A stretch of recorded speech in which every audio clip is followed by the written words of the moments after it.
बिहार चुनाव में दूसरे दौर की वोटिंग इस वक्त चल रही है 10 बजे तक 8.14% वोटिंग बिहार चुनाव के दूसरे राउंड में हो चुकी है। 94 सीटों पर आज 17 जिलों में वोट डाले जा रहे हैं और कई बड़े बड़े दिग्गजों की किस्मत आज ईवीएम में कैद होने वाली है।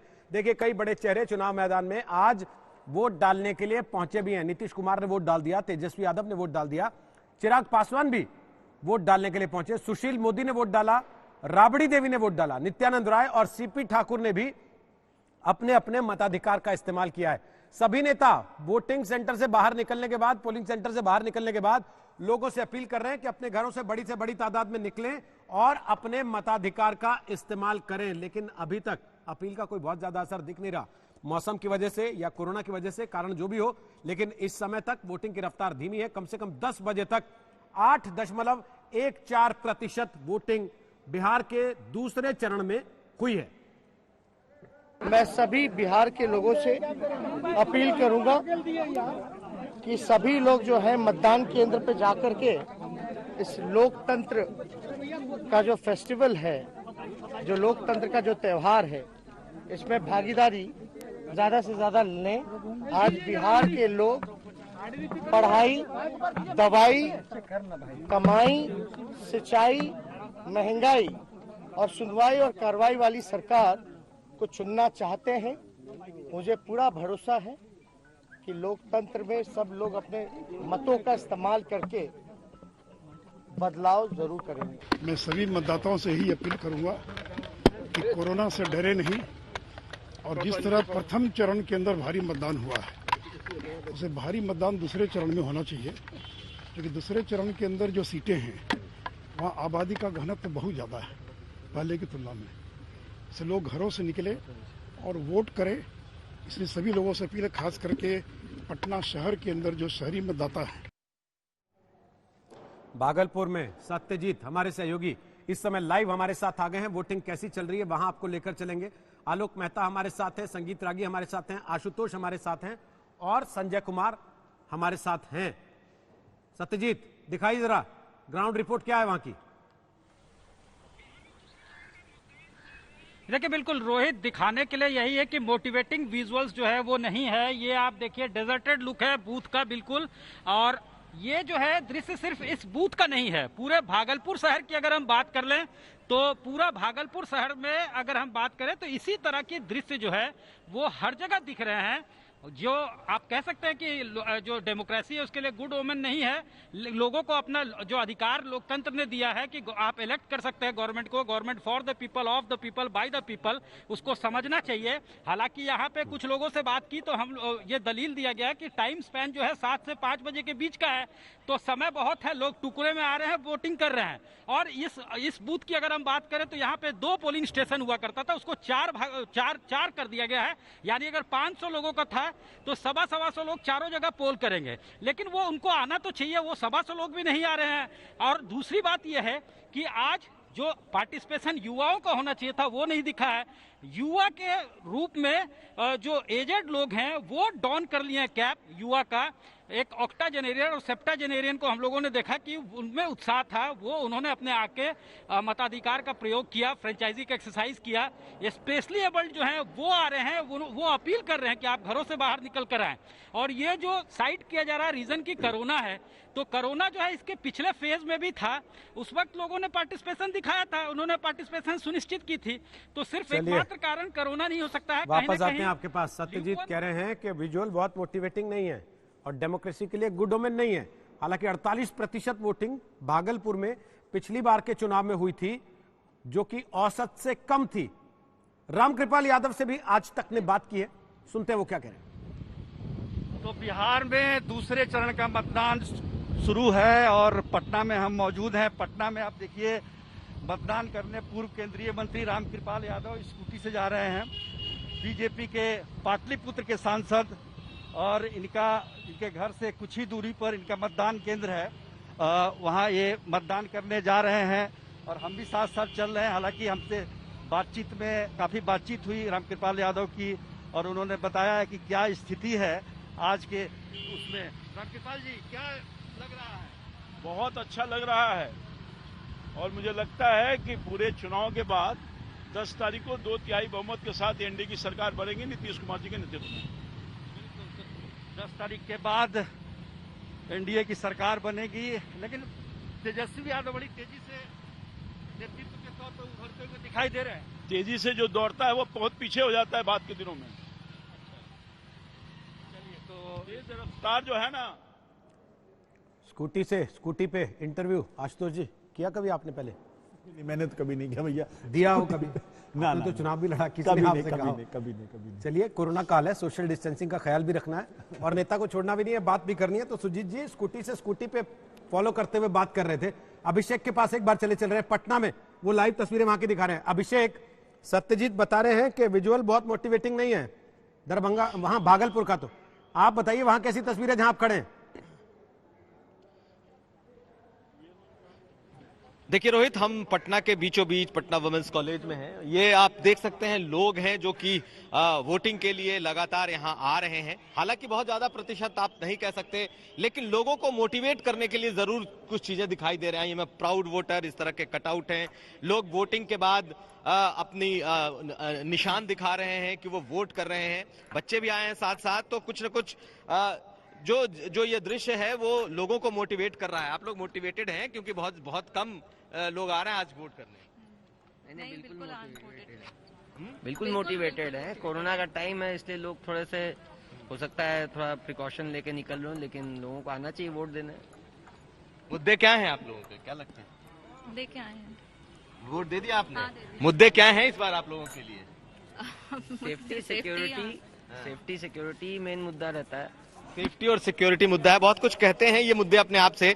रोहित, मैं बताऊं कि पटना जो है यूं तो बीजेपी का गढ़ है और अमूमन यहाँ वोट परसेंटेज जो है वो कम रहता है। आपको मैं एक बार फिर से दिखा दूं, सुरक्षा के इंतजाम है, लोगों की चहलकदमी दिखाई दे रही है, लेकिन वोटिंग परसेंट जो है वो जितनी होनी चाहिए, कम से कम जागरूक शहर है, उस तादाद में वोटिंग कम होती रही है पटना में। और आज भी लोग बहुत ज्यादा तादाद में नहीं है, लेकिन चूंकि पटना का ये बीचों बीच शहर का एक मुख्य मतदान केंद्र है और यहाँ पर लोग लगातार आ रहे हैं।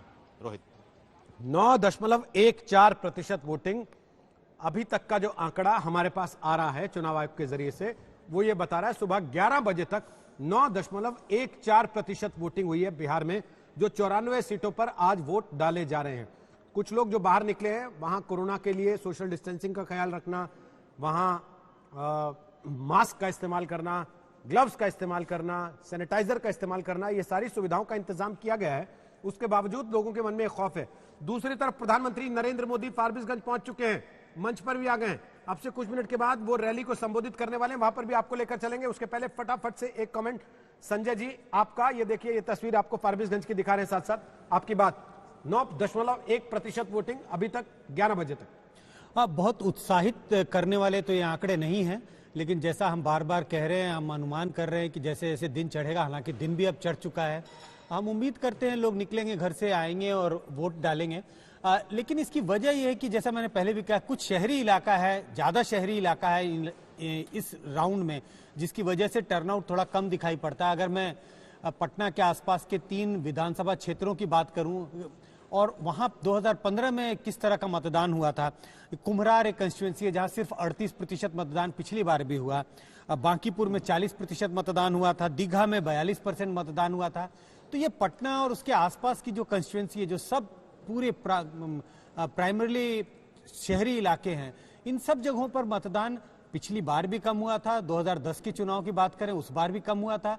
तो ये वजह है कि कुछ जो पूरे ग्रामीण विधानसभा क्षेत्र, शहरी विधानसभा क्षेत्र है, यहाँ जब टर्नआउट बहुत कम होता है तो ये एवरेज को भी नीचे ले जाता है। यही वजह है जिसका जिक्र आप बार बार कर रहे हैं रोहित, की अब तकरीबन 11 साढ़े 11 बज चुके हैं, अभी भी 10-11% ही मतदान हुआ है। चलिए, लव सिन्हा के लिए आज वोट पड़ने हैं, वो कांग्रेस पार्टी के उम्मीदवार हैं, और शत्रुघ्न सिन्हा, पूनम सिन्हा, लव सिन्हा, तीनों से कुमार अभिषेक ने बात किया, जरा सुनवा देते हैं। बिहार चुनाव का दूसरा फेज है, मतदान है, और आज हम मौजूद हैं पटना में, पटना के बांकीपुर में, और वो नाम जो कि बिहारी बाबू के नाम से पूरी दुनिया में जाना जाता है। तो हम शुरू करेंगे सीधे बिहारी बाबू शत्रुघ्न सिन्हा जी से। शत्रुघ्न सिन्हा जी, आपकी तो कर्मभूमि है, जन्मभूमि है, सब कुछ है। बेटे के साथ इस बार चुनाव में उतरना कैसा एक्सपीरियंस है? बहुत बढ़िया, बहुत अच्छा है, क्योंकि वक्त की पुकार है ये। अभी यंगर जनरेशन को, न्यू जनरेशन को सामने आना चाहिए, ऐसा तमाम लोग चाहते हैं और कहते हैं। और खासकर बिहार में इस बार महागठबंधन या कांग्रेस, राजद और साथ में हमारे कम्युनिस्ट पार्टी के जितने फ्रेंड्स हैं, वो सब मिलकर जिन्होंने महागठबंधन का नेतृत्व किया है, वो महागठबंधन का नेतृत्व जो है, उसका महागठबंधन तैयार किया, उसका नेतृत्व बहुत ही जानदार, शानदार, दमदार और दबंग अपने पारिवारिक मित्र लालू प्रसाद यादव जी, जो कि सही मायनों में एक मास लीडर हैं, उनका बेटा हमारा अपना तेजस्वी यादव जिस तरह से उभर कर आ रहा है, युवा नेतृत्व, युवा लोगों के साथ, यंग लोगों के साथ, यंगर जनरेशन के साथ, बहुत सारे लोग हैं उसी प्रक्रिया में। हमारा अपना बेटा, बिहारी बाबू का बेटा, बिहार पुत्र लव सिन्हा भी सामने उभर कर आया है। और बड़ी खुशी की बात है कि तमाम बिहार परिवार का और अपने तमाम लोगों का, बांकीपुर की जनता का, पटना के अपने तमाम लोगों का जबरदस्त आशीर्वाद मिल रहा है, भरपूर प्यार मिल रहा है और गजब का समर्थन मिल रहा है। बहुत गजब का समर्थन है। लव सिन्हा जो कि इनके बेटे हैं, शत्रुघ्न सिन्हा कह रहे हैं कि इस बार तेजस्वी बहुत दबंग तरीके से चुनाव मैदान में हैं और नेतृत्व कर रहे हैं। हमारे साथ लव सिन्हा है जो कि बिहारी बाबू के बेटे हैं, शत्रुघ्न सिन्हा के पुत्र हैं। ये बताइए कि चुनाव में आप हैं, पहला आपका एक्सपीरियंस है एज ए कैंडिडेट, आपका ये पहला एक्सपीरियंस है, आप कितने आश्वस्त हैं? देखिए, मैं एकदम कूल हूं, मैं एकदम रिलैक्स्ड हूं, क्योंकि मेरे मन में एक ही बात थी, मैं क्यों आ रहा हूं यहाँ पे। मैं आ रहा हूं अपने लोगों से मिलने, उनके लिए काम करने। तो जब मतलब एकदम साफ मन के साथ आता है, अपनी नीयत साफ है, मन साफ है, तो आपको उस बात की टेंशन नहीं होती। हार या जीत जिंदगी का दस्तूर है। मेरा मानना है इस बार परिवर्तन होगा, बिहार में, पटना में होगा और बांकीपुर में भी होगा। और इसलिए आप देख सकते हैं मुझे, मेरे चेहरे पे कुछ आपको ऐसे नर्वसनेस दिखाई नहीं देगी, ऐसे कुछ दिखाई नहीं देगा, क्योंकि मैं वोटिंग है और वोटिंग के पहले आप कूल हैं, कॉन्फिडेंट? नहीं, क्योंकि मैं समर्पित, अब बिहार परिवार के सामने मैं अपने आप को समर्पित कर रहा हूं ना, इसलिए मैं कूल हूं, पूरी तरीके से कॉन्फिडेंट हैं। लेकिन ये परिवार, शत्रुघ्न सिन्हा कई बार बीजेपी से सांसद रहे, मंत्री रहे, पूनम सिन्हा जी समाजवादी पार्टी से चुनाव लड़ी और जो पुत्र हैं लव, वो कांग्रेस पार्टी से इस बार चुनाव मैदान में है। तो पूरा का पूरा ये परिवार वर्सेटाइल आप इसको कह सकते हैं। पूनम सिन्हा जी, आप बताइए, आपके पुत्र चुनाव मैदान में, आज वोटिंग है और आपके इस वक्त जहन में क्या चल रहा है? जहन में तो यही चल रहा है कि लव जिस लक्ष्य के साथ यहाँ पर आया है, भगवान करे कि वो रन जीत के आए, और जिस काम के लिए वो यहाँ आना चाहता है, मुझे पूरा विश्वास है, आशा नहीं विश्वास है कि लोग जरूर उसको चाहेंगे, उसको प्यार करेंगे और आशीर्वाद देने जरूर आएंगे उसको। और चलिए आपको सीधे फारबिसगंज लेकर चल रहे हैं। प्रधानमंत्री नरेंद्र मोदी वहां चुनावी रैली को संबोधित कर रहे हैं। बाबा मदनेश्वर, बाबा सुंदरनाथ के ई पवित्र भूमि के नमन करे छी।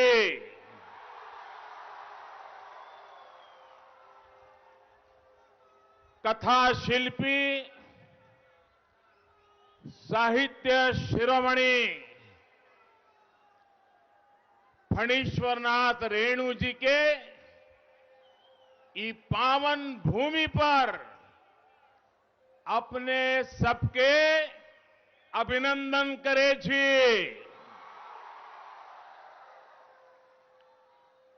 मंच पर उपस्थित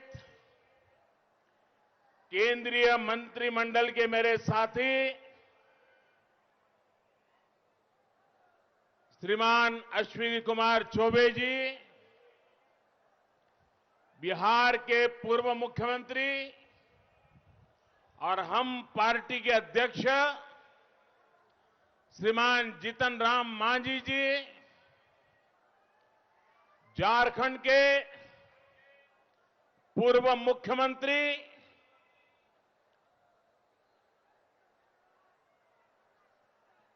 श्रीमान बाबूलाल मरांडी जी राज्य सरकार में मंत्री डॉक्टर प्रेम कुमार जी, संसद में मेरे साथी श्रीमान राजीव रंजन जी, श्रीमान प्रदीप सिंह जी, एनडीए के सभी प्रतिनिधिगण, सभी वरिष्ठ नेतागण, उम्मीदवारगण और विशाल संख्या में हम सबको आशीर्वाद देने के लिए आए हुए मेरे प्यारे भाई और बहनों,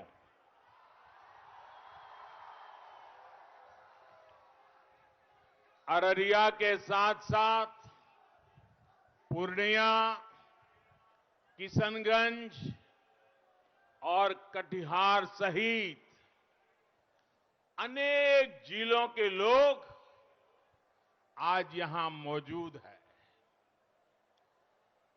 इससे भी ज्यादा लोग अलग अलग स्थान पर टेक्नोलॉजी के माध्यम से, ऑनलाइन, डिजिटल माध्यम से अनेक लोग हजारों की तादाद में आज इस सभा के साथ जुड़े हुए हैं। मैं आप सभी को आदरपूर्वक प्रणाम करता हूं। साथियों, बिहार में आज दूसरे चरण का मतदान चल रहा है और जहां जहां मतदान हो रहा है, मुझे जब अभी हेलीकॉप्टर से आ रहा था तो किसी ने बताया कि पहले के चुनाव में इस समय जितना मतदान होता था उससे भी आज ज्यादा मतदान हुआ है। वो 10 बजे तक का मुझे हिसाब बता रहे थे। ये उत्साह, ये उमंग मैं बिहार के मतदाताओं का, उनकी सक्रियता का, लोकतंत्र के प्रति उनकी श्रद्धा का हृदयपूर्वक अभिनंदन करता हूं और सभी नागरिकों से, देश भर के अनेक राज्यों में उपचुनाव भी चल रहे हैं, बिहार में भी कई स्थान पर मतदान चल रहा है। चुनाव ये लोकतंत्र का बहुत बड़ा उत्सव होता है और लोकतंत्र के उत्सव में बढ़ चढ़ करके हिस्सा लेना हर नागरिक का कर्तव्य है और वही उज्जवल भविष्य की गारंटी भी है। आपका हर एक वोट लोकतंत्र को मजबूत करेगा, देश को मजबूत करेगा। साथियों, आज बिहार के लोगों ने देश ही नहीं पूरे विश्व को एक संदेश दिया है। कोरोना के इस संकट काल में जब दुनिया भर में हड़कंप मचा है, ऐसे में बिहार के लोग अपने घरों से निकल रहे हैं, इतनी बड़ी संख्या में मतदान कर रहे हैं। लोकतंत्र की ये कितनी बड़ी ताकत, लोकतंत्र के प्रति हर बिहारी का कितना बड़ा समर्पण, ये पूरे विश्व के लिए ये सिर्फ मतदान, चुनाव, जीत हार वहां तक सीमित नहीं है। विश्व के सभी थिंक टैंक को, विश्व के सभी थॉट लीडर्स को इस बात का मूल्यांकन करना ही होगा कि भारत के लोगों के जहन में लोकतंत्र कितनी गहराई से बैठा हुआ है कि जब कोरोना के इतने कालखंड में भी वे लोकतंत्र को प्राथमिकता दे रहे हैं। ये पूरी दुनिया के लिए एक भरोसा जगाने वाली घटना है। ऐसे कठिन समय में इतनी तैयारी के साथ, इतनी सारी सावधानियों के साथ चुनाव कराने के लिए मैं हमारे देश के चुनाव आयोग को लाख लाख बधाई देता हूं। देश के चुनाव आयोग ने अपने कौशल्य से, अपने सामर्थ्य से, अपनी दीर्घदृष्टि से, अपने निष्पक्ष भाव से आज पूरे विश्व को अचंभित कर दिया है। और इसलिए आज मैं बिहार, जो कि लोकतंत्र की पहली कुपल जहां से निकली थी, मानव जात को जिस धरती ने लोकतंत्र दिया था, उस धरती से मैं देश के चुनाव आयोग का भी अभिनंदन करता हूं। उसके साथ साथ हमारे जो सुरक्षा बल के लोग हैं, कितने दिनों से खड़े हैं, ये यूनिफॉर्म वर्दीधारी हमारे पुलिस के जवान, हमारे सुरक्षा बलों के, अर्धसैनिक बलों के जवान दिन रात लोकतंत्र की रक्षा के लिए, शांतिपूर्ण मतदान के लिए, शांतिपूर्ण विचार विमर्श के लिए दिन रात जो जुटे हुए हैं, मैं उनका भी आज हृदय से, पूरे बिहार के उन सभी का भी हृदय से अभिनंदन करता हूं। आज मैं बिहार के प्रशासन से जो लोग जुड़े हुए हैं, चुनाव प्रक्रिया को सुनिश्चित करने में जो लोग जुड़े हुए हैं, मैं उन सब छोटे मोटे कर्मचारी का भी, जो लोकतंत्र को सफल बनाने के लिए जी जान जुटे हैं, मैं आज उनका भी हृदय से बहुत बहुत अभिनंदन करता हूं। भाइयों और बहनों, पहले चरण के मतदान के बाद और अभी जो शुरुआती जानकारी मिल रही है, उसके बाद एक बात साफ है, बिहार की जनता ने डंके की चोट पर ये संदेश दे दिया है कि बिहार में फिर एक बार एनडीए की सरकार बनने जा रही है।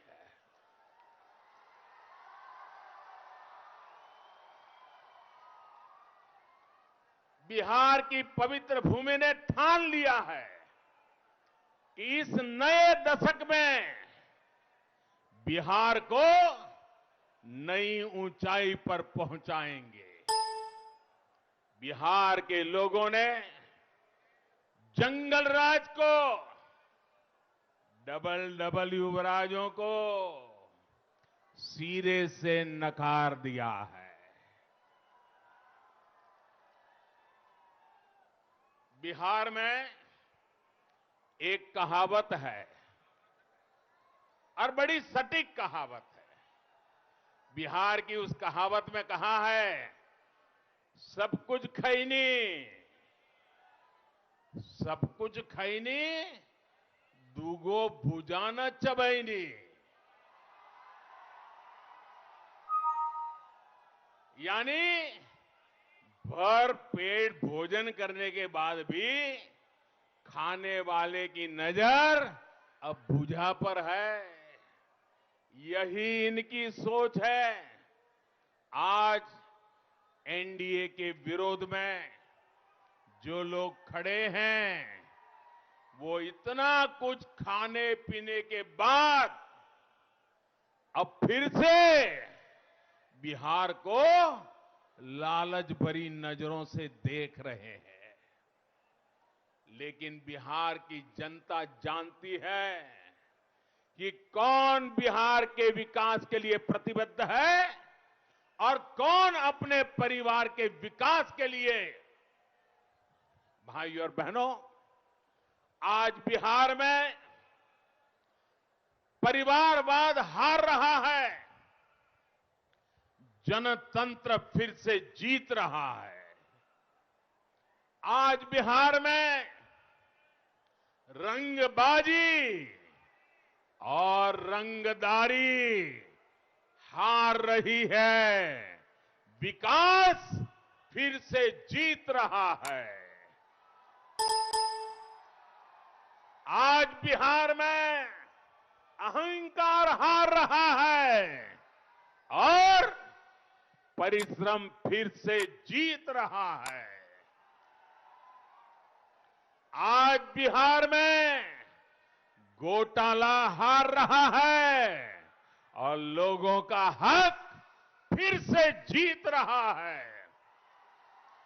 आज बिहार में गुंडागर्दी हार रही है, कानून का राज वापस लाने वाले फिर जीत रहे हैं।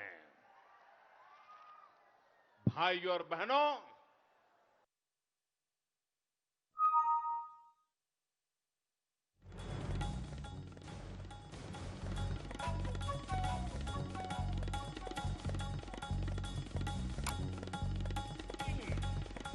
बिहार के गरीबों से इन लोगों ने वोट देने तक का अधिकार भी छीन करके रखा था। गरीबों को घरों में कैद करके उनके नाम से जंगल राज वाले खुद जाकर के वोट दिया करते थे। तब मतदान नहीं होता था, वो तो दिखता था सिर्फ। हकीकत में तो वो दिन थे जब मत छीन लिया जाता था, वोट की लूट होती थी, गरीब के हक की लूट होती थी। बिहार में गरीब को सही मायनों में मतदान का अधिकार एनडीए ने दिया है।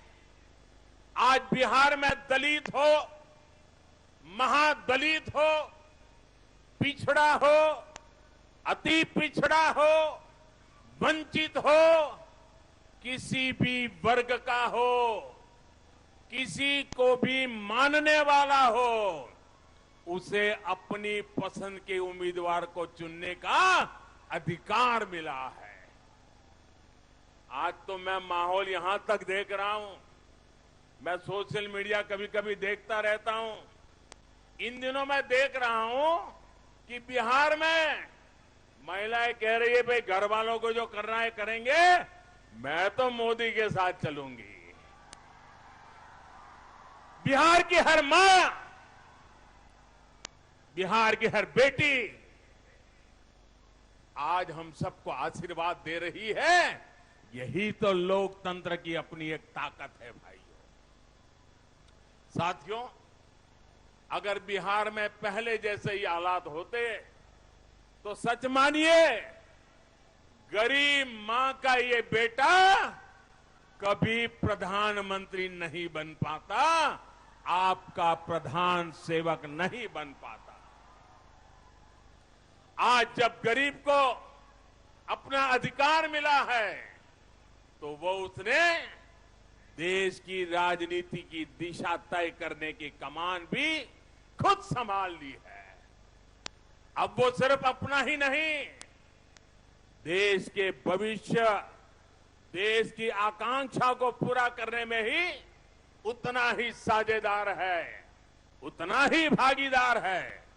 साथियों, बीते दशक बिहार की आवश्यकताओं को पूरा करने के लिए था और नीतीश बाबू ने, उनकी पूरी टीम ने जी जान लगा करके एक के बाद एक बिहार के लोगों की आवश्यकताओं को पूरा करने के लिए कोई कसर नहीं छोड़ी। विपरीत परिस्थितियों में भी वो रुके नहीं, मान अपमान के बीच भी कभी थके नहीं और जुल्म करने वालों की आदत के सामने वे कभी झुके भी नहीं थे, क्योंकि आपकी आवश्यकताओं को पूरा करना यही नीतीश बाबू और उनकी पूरी टीम का मकसद था। वो उन्होंने करके दिखाया है। वो दशक बिहार के हर नागरिक की आवश्यकताओं को पूरा करने का था। और अब ये दशक 2021 से 2030 वाला ये दशक बिहार के आकांक्षाओं को पूरा करने का समय है। इसके लिए दशक है। बीते दशक में बिहार में हर घर में बिजली पहुंची। अब ये दशक बिहार को 2400 घंटे जगमगाने का है। बीते दशक में बिहार में घर घर गैस कनेक्शन पहुंचा। अब ये दशक बिहार के घरों में पाइप से गैस पहुंचाने का है। बीते दशक में बिहार के हर घर में शौचालय की सुविधा पहुंची। अब ये दशक बिहार के हर गरीब को पक्की छत देने का है। बीते दशक में शहर और गांव में सड़कों की स्थिति सुधरी। अब ये दशक नए एयरपोर्ट, नए वाटर पोर्ट देने का है। बीते दशक में जंगल राज के प्रभावों को कम किया गया। अब ये दशक बिहार की नई उड़ान का है, नई संभावनाओं का है। बिहार को जब फिर इस बार डबल इंजन की ताकत मिलेगी तो यहां का विकास पहले से भी तेज गति से होगा। ये मैं आपको विश्वास दिलाने आया।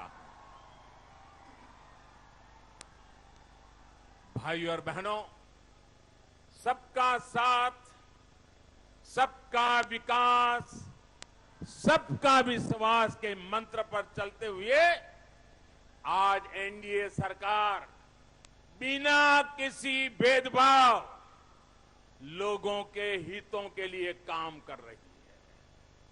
आज बिना किसी भेदभाव बिहार के करीब करीब 75 लाख 74 लाख से ज्यादा किसानों के बैंक खातों में सीधे पैसे ट्रांसफर किए जा रहे हैं। यहां अगर मैं अररिया की बात करूं तो मेरे साथी सक्रिय रहते हैं हमारे प्रदीप जी। यहां अररिया के भी 2 लाख किसानों को ये मदद उनके खाते में सीधी पहुंची है भाई। बिना किसी भेदभाव बिहार की लगभग 90 लाख गरीब बहन बेटियों को घर में धुएं से मुक्ति दिलाने वाला मुफ्त में गैस कनेक्शन दे दिया गया है। अगर मैं यहां अररिया की बात करूं, इस इलाके में भी 3.5 लाख से ज्यादा महिलाओं को उनके चूल्हे तक ये गैस का काम अब हो चुका है। बिना किसी भेदभाव बिहार में 1.25 करोड़ से ज्यादा शौचालय बनवाए गए हैं। यहां अररिया में भी 4 लाख से ज्यादा शौचालय बने हैं। बिना किसी भेदभाव आज बिहार के हर गरीब को आयुष्मान योजना के तहत 5 लाख रुपए तक के मुफ्त इलाज की सुविधा मिली है। भाइयों बहनों, गरीब के घर में अगर कोई गंभीर बीमारी घुस जाती है तो सिर्फ एक व्यक्ति की जिंदगी नहीं, उस परिवार की पूरी पीढ़ी तबाह हो जाती है। गरीबी से बाहर निकलना चाहता है, एक कदम गरीबी से बाहर ले आया है, लेकिन अगर घर में बीमारी आ गई तो फिर वो गरीबी के अंदर फिर उलझ जाता है। और इसलिए अब कोई गरीब अगर बीमार हुआ तो उसका बेटा दिल्ली में बैठ करके उसकी चिंता कर रहा है।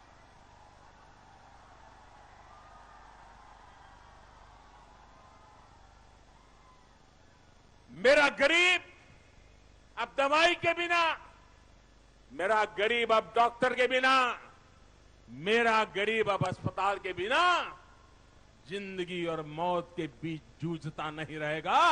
सरकार 5 लाख रुपए तक का खर्च खुद उठा रही है भाइयों। साथियों, बिहार अब उन लोगों को पहचान चुका है जिनका एकमात्र सपना है किसी तरह लोगों को डराकर, अफवाह फैलाकर, समाज को बांटकर कैसे भी करके सत्ता हथिया लेना। इनकी तो बरसों से यही सोच है। इन्होंने यही देखा है, यही समझा है, यही सीखा है। भाइयों बहनों, हमारे यहां बिहार में कहा जाता है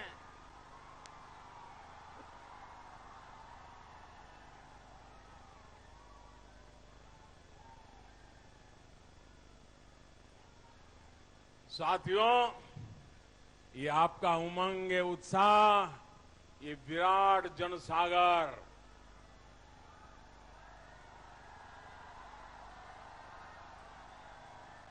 ये अद्भुत नजारा है, ये अद्भुत नजारा।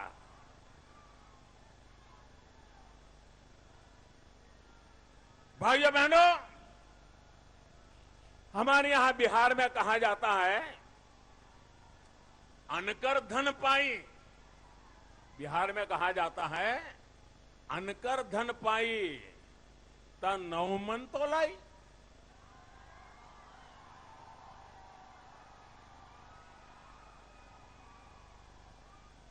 स्वार्थ का भाव ये कि जब दूसरे का पैसा है, जितना चाहे मार लो, खरीदो, क्या फर्क पड़ता है।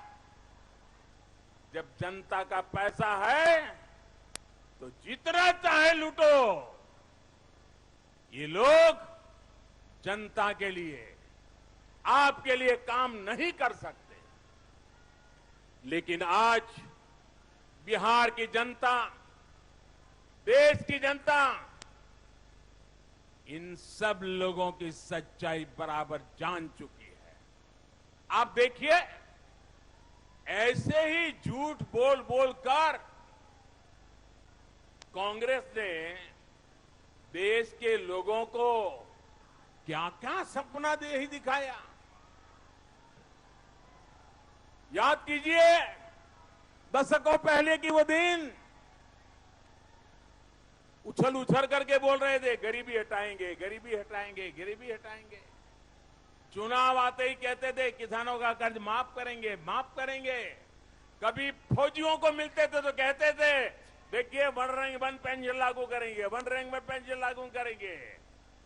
कभी व्यापारियों से मिलते तो फिर जब लॉलीपॉप पकड़ा देते हैं, टैक्स का जाल कम करेंगे, टैक्स का जाल कम करेंगे। बातें बहुत की, लेकिन भाइयों बहनों इतिहास गवाह है, दस्तावेज मौजूद है, इन्होंने इसमें से एक भी काम नहीं किया। बातें की, गुमराह किया लोगों को, और इसलिए जनता को लंबे अरसे तक मूर्ख नहीं बना सकते हो। देखिए कांग्रेस का हाल क्या हुआ है, कांग्रेस की हालत कैसी करके रखी है जनता ने। आज कांग्रेस की हालत यह है, आज कांग्रेस की हालत यह है कि लोकसभा और राज्यसभा दोनों को मिला दें तो भी कांग्रेस के पास 100 सांसद भी नहीं है, 100 सांसद भी नहीं है। ये हाल जनता ने उनका करके रखा है, और जब भी मौका मिलता है जनता आज भी उनको सजा देती रहती है।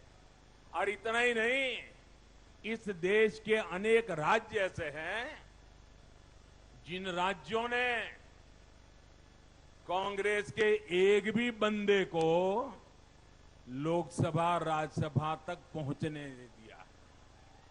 जम्मू कश्मीर देख लीजिए, उत्तराखंड देख लीजिए, राजस्थान देख लीजिए, गुजरात देख लीजिए, आंध्र प्रदेश देख लीजिए, अरुणाचल प्रदेश देख लीजिए, अनेक ऐसे राज्य हैं जहां से कांग्रेस के एक बंदे को भी वहां की जनता ने दिल्ली लोकसभा राज्यसभा में पैर नहीं रखने दिया। आप कल्पना कर सकते हैं देश की जनता इन लोगों से कितनी नाराज है। यूपी, बिहार जैसे राज्यों में आज कांग्रेस तीसरे, चौथे, पांचवें नंबर पर किसी का कुर्ता पकड़ के बचने की कोशिश कर रही है। ये इसलिए हो रहा है क्योंकि इनकी कथनी और करनी में फर्क है। जबकि एनडीए सरकार जो कहती है और कहती भी वही है जो जनता के लिए जरूरी है, और जो जनता के लिए जरूरी है उसी के लिए जी जान से जुड़ जाती है और करके दिखाती है। साथियों, आज एनडीए की सरकार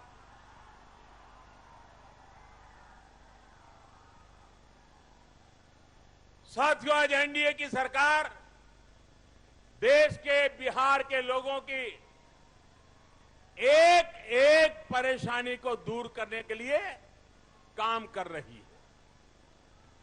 जब सिर पर अपना घर होता है, पक्की छत होती है, तो आत्मविश्वास अपने आप बढ़ जाता है, लोगों की अनेक चिंताएं कम हो जाती है। इसी सोच के साथ आज देश के हर गरीब को पक्के घर देने का अभियान चल रहा है। यहां बिहार में भी गरीब परिवारों के लिए 25 लाख से ज्यादा घर बनाना तय किया गया है। इसमें से लगभग 13 लाख गरीब परिवारों को सौंपे जा चुके हैं। और अगर ये कोरोना के कारण थोड़ी गति धीमी न हुई होती तो और भी लाखों लोगों को घर पहुंच चुका होता, मिल गया होता। लेकिन जिनका घर अभी बन रहा है, जिनका घर बनने वाला है, ये आपका बेटा आपको वादा करने आया है, कुछ भी हो जाए ये आपका बेटा मेरे गरीब को पक्का घर दे करके रहने वाला है। और भाइयों बहनों, जब मैं गरीब को पक्का घर देने के लिए जी जान से जुटा हूं, उसके पीछे इसलिए नहीं कि चलो भाई पक्का घर है तो बारिश में पानी नहीं गिरेगा, पक्का घर है तो चलो भाई मजदूरी करके रात को घर आएंगे तो आराम से सोएंगे, इतना नहीं है साहब। जब किसी माँ बाप को पक्का घर बन जाता है ना, तो उसका भी मन करता है अब बेटी को अच्छा घर मिलेगा, अच्छे घर में बेटी की शादी होगी। अगर फुटपाथ रहते, झुग्गी झोपड़ी में रहते, फटे ताट के छत्र के नीचे रहते, तो शायद बेटी को भी कैसे घर में देना पड़ता। आज गरीब माँ बाप को जब पक्का छत मिला है ना, तो माँ के मन को आनंद होता है कि मैं तो गरीबी में पली, लेकिन अब पक्का घर देख करके मेरी बेटी को भी अच्छा लड़का मिलेगा, अच्छा परिवार मिलेगा, मेरी बेटी सुखी होगी। आप कल्पना कर सकते हो, कुछ लोगों को यह परेशानी है कि मोदी चुनाव जीतता क्यों है।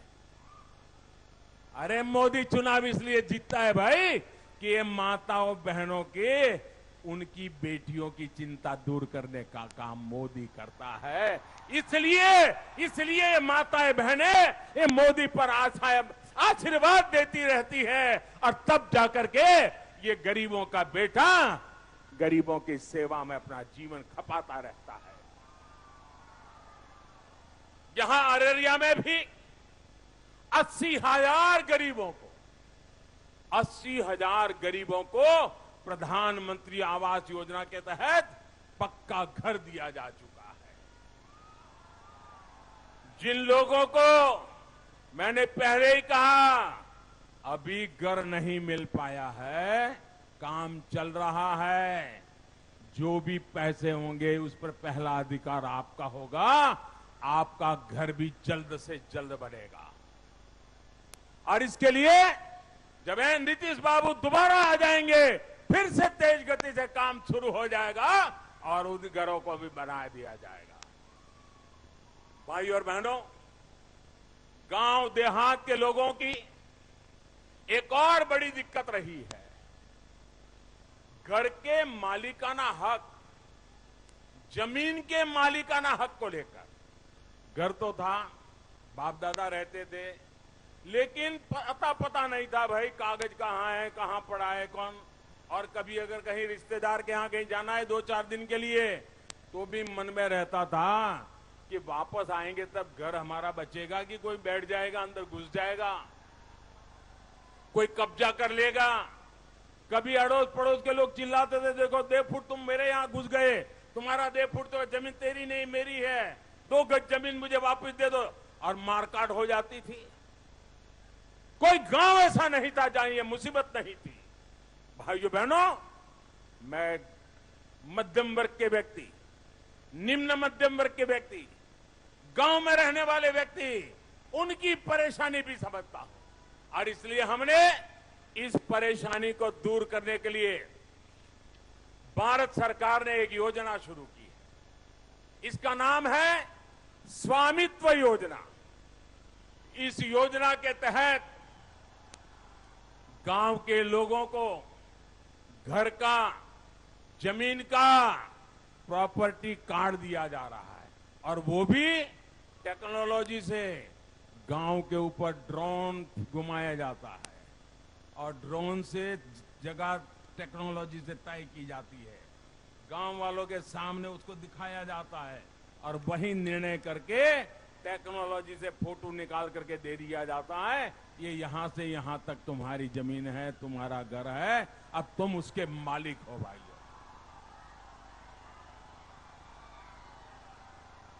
कुछ लोग सोचते हैं टेक्नोलॉजी तो बड़े बड़े लोगों के लिए होती है, मोदी सोचता है टेक्नोलॉजी भी गरीबों को एम्पावर करने के लिए हो सकती है, और मैंने करके दिखाया है दोस्तों। प्रॉपर्टी कार्ड मिलने से 2 बहुत बड़े फायदे होंगे। एक तो ये कि कोई उनकी जमीन पर, उनकी घर पर अब बुरी नजर नहीं डाल पाएगा, और दूसरा ये कि वो प्रॉपर्टी कार्ड दिखाकर अगर बैंक में जाएगा तो बैंक से उसको कर्ज भी मिल सकता है, आसानी से मिल सकता है, और जीवन में बड़े सम्मान से जिंदगी को आगे बढ़ा सकता है। भाइयों बहनों, बिहार में एनडीए सरकार बनने के बाद इस योजना को यहां भी लागू किया जाएगा। साथियों, गरीब की परेशानी, गरीब की दिक्कत को जो समझते हैं वही उनके लिए काम करते हैं। गरीब के माला झप करके मूर्ख बनाने के खेल कहने वाले, अपने महल बनाने वाले, अपने परिवार के दूर दूर के रिश्तेदारों के लिए महल बनाना, चाचा के मामा का बेटा भी, खाओ किसका है माल खाओ, सब कुछ अपने कुनबे के लिए करने वाले लोगों को। भाइयों बहनों, ये लोग कभी आपका दर्द नहीं समझ सकते हैं। अगर उन्होंने दर्द समझा होता तो आपको इस हालत में जीने के लिए मजबूर नहीं होना पड़ा। भाइयों और बहनों, कोसी और सीमांचल सहित बिहार का एक बड़ा क्षेत्र पानी के कुप्रभाव और पानी के अभाव, दोनों प्रकार की चुनौतियों का सामना करता रहा है। बीते सालों में एनडीए सरकार ने प्रदूषित पानी के प्रभाव और साफ पानी के अभाव दोनों को कम करने के लिए निरंतर काम किया है। कोरोना काल में ही बिहार में 60 लाख से ज्यादा परिवारों को पाइप से पानी की सुविधा दी गई है। अररिया, पूर्णिया सहित सीमांचल के अनेक जिलों में भी हर घर तक जल पहुंचाने के लिए तेजी से काम चल रहा है। भाइयों और बहनों, बिहार के विकास का सपना, बिहार में कनेक्टिविटी सुधार कर उसके बिना आधुनिकता की तरफ नहीं जा सकते और इसलिए हम उस पर भी पूरी ताकत से लगे हैं। बेहतर कनेक्टिविटी अपने साथ उद्यम, उद्योग और रोजगार के नए अवसर तीनों एक साथ लेकर के आती है। यही वजह है कि अटल जी के समय इस इलाके में सड़क संपर्क सुधारने पर बहुत ध्यान दिया गया। यही वजह है कि जब पीएम पैकेज का ऐलान किया गया था तो उसमें सबसे ज्यादा जोर बिहार में कनेक्टिविटी सुधारने पर दिया गया। फारबिसगंज जोगबनी रोड हो या फारबिसगंज सीतामढ़ी रोड हो, ऐसे अनेक हाईवे के निर्माण और चौड़ीकरण पर इस क्षेत्र में 1000 करोड़ रुपए से ज्यादा खर्च किए जा रहे हैं। जोगबनी विराटनगर और अररिया गलगलिया जैसी नई रेल लाइनों के आधुनिकीकरण पर यहां 5,500 करोड़ रुपए से ज्यादा का निवेश किया जा रहा है। पूर्णिया में एयरपोर्ट के विस्तारीकरण की प्रक्रिया भी चल रही है। मैं दावे के साथ कह सकता हूं कि बिहार की कनेक्टिविटी को लेकर जितना काम आज हो रहा है उतना बिहार में कभी नहीं हुआ। हमें इन कामों को रुकने नहीं देना है। साथियों, कनेक्टिविटी को लेकर हमारे प्रयासों का एक बड़ा प्रमाण है कोसी महासेतु। ये कोसी महासेतु आपकी 3-3 पीढ़ियों के दिल दिमाग में छाया हुआ है। दशकों पहले कोसी का पुराना पुल टूटने के बाद फिर कोसी पर पुल बन नहीं पाया था। दशकों से ये हमारे प्यारे मिथिलांचल को एक प्रकार से बटा हुआ हाल था। अब कोसी महासेतु के निर्माण के बाद ये पूरा क्षेत्र फिर से एक बार एक हुआ है। ये महासेतु अब लोगों का समय भी बचा रहा है और लोगों का पैसा भी बचा रहा है। साथियों, 21वीं सदी में विकास के लिए आज दुनिया के बड़े बड़े देशों में जिस कनेक्टिविटी पर बहुत जोर है वो है गैस ग्रिड कनेक्टिविटी। जैसे बिजली का ग्रिड, पानी का ग्रिड, अब वक्त आ गया है गैस का ग्रिड। आज बिहार देश के उन कुछ राज्यों में है जहां गैस ग्रिड कनेक्टिविटी का बहुत ज्यादा विस्तार होने जा रहा है। आज बिहार प्रधानमंत्री ऊर्जा गंगा योजना का बहुत बड़ा लाभार्थी बन रहा है। बिहार में फर्टिलाइजर, पावर और स्टील इंडस्ट्री को इस पाइपलाइन से नई ऊर्जा सुनिश्चित हुई है। पूर्णिया से जलालगढ़, अररिया होते हुए फारबिसगंज तक सस्ती रसोई गैस की पाइपलाइन बिछाने का काम भी आज तेजी से चल रहा है। आप देखिएगा, जब ये काम पूरा होगा तो आपके जीवन में कितनी ज्यादा आसानी आएगी, आपकी रोजमर्रा की दिक्कतें कितनी कम हो जाएगी। साथियों, एक समय था जब बिहार की पहचान बहुत सी नकारात्मक बातों से होने लगी थी। ये पहचान क्या बना दी गई थी? इसके जिम्मेदार कौन थे? चुनाव प्रचार के पहले के दिनों में से इसकी विस्तार से चर्चा कर चुका हूं। मुझे बार बार कहने की जरूरत नहीं है, क्योंकि मुझसे ज्यादा बिहार के लोग पुराने हर हालात को जानते हैं। और सच कहूं तो मुझसे ज्यादा बिहार का एक एक बच्चा दुनिया में कहीं पर भी हो, इन बातों को भली भांति जानता था।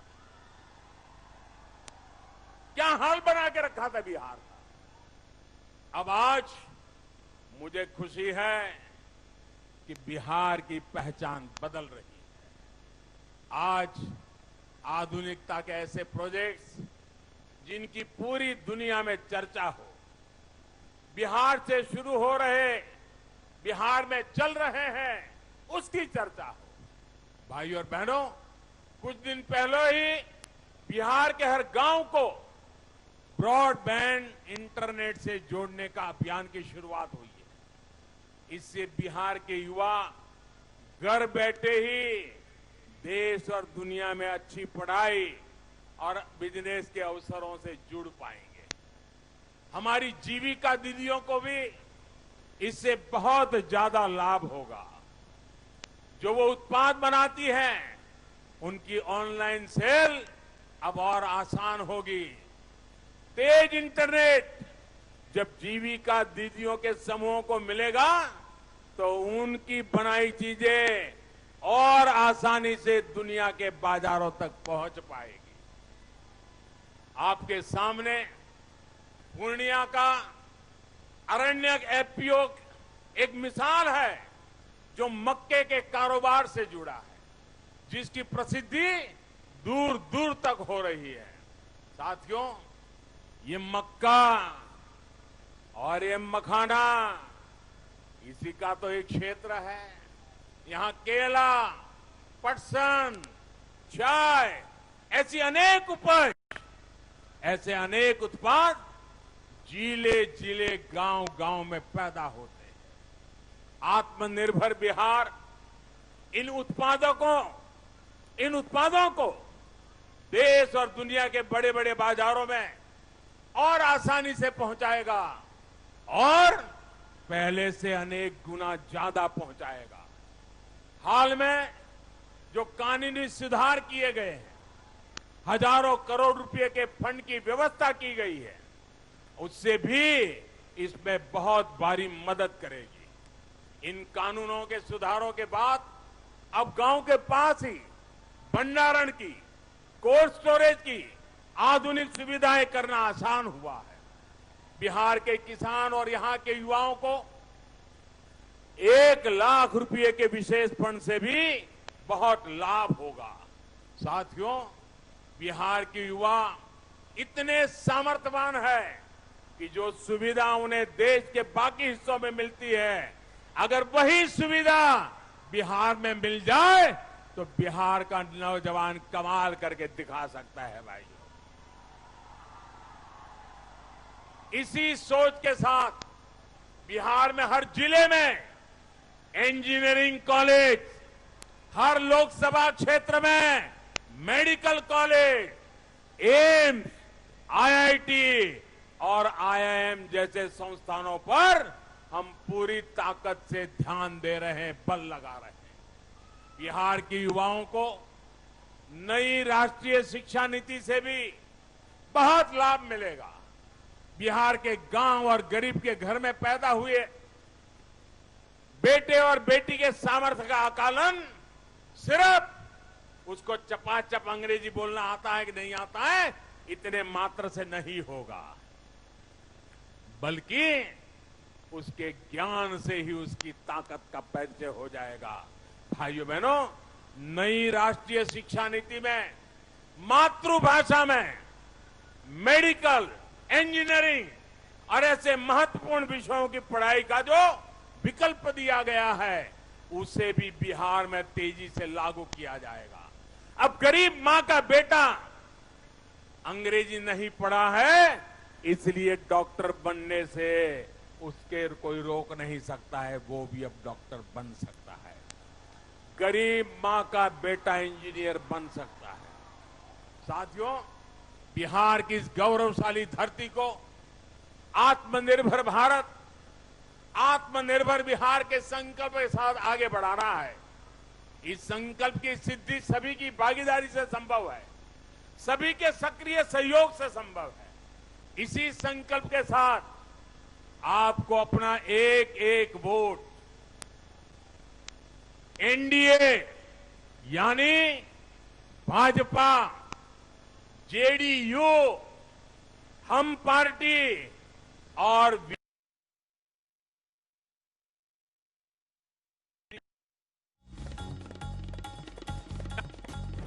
नरेंद्र मोदी इस समय बिहार के फारबिसगंज में रैली कर रहे हैं। कभी मैं भूल नहीं सकता हूं भाइयों बहनों, ये आशीर्वाद मेरे लिए बहुत बड़ी ताकत है, हम सबके लिए बहुत बड़ी ताकत है। मैं आपका जितना धन्यवाद करूं उतना कम है। दोनों हाथ ऊपर करके, दोनों मुट्ठी बंद करके पूरी ताकत से मेरे साथ बोलिए, भारत माता की, भारत माता की, भारत माता की, भारत माता की। बहुत बहुत धन्यवाद।